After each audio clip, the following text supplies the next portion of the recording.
been thinking and praying about this for years. One day leading like an outdoor church centered around children and food.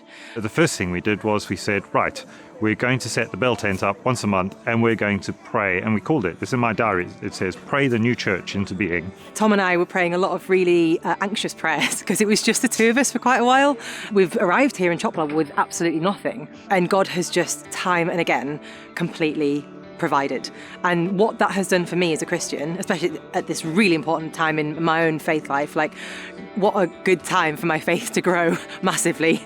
Along the months, we've met people and said, oh, do you want to come along? And just conversations that have happened. And now they're core members of the church. We didn't know a lot of these people 6 months ago, but we are family now. As a church, we prioritise children. All churches want to be all age.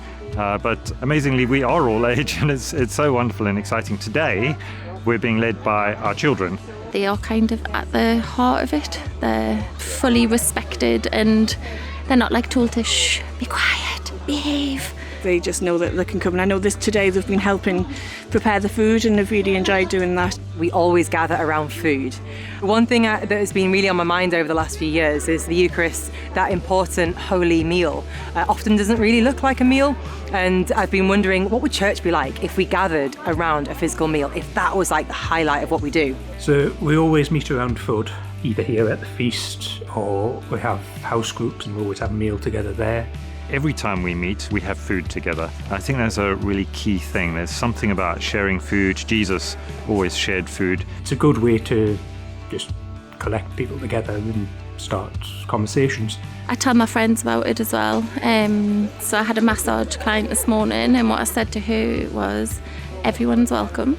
I hope this church will be a real blessing to people who, for whatever reason, a more established church, they just don't think it's going to fit, they don't think it's going to work. My wife is very much quite uncomfortable in church, and she's come to a few things with me and felt really comfortable. She's not coming to feel like anyone's putting pressure on her. She's really enjoyed the atmosphere here.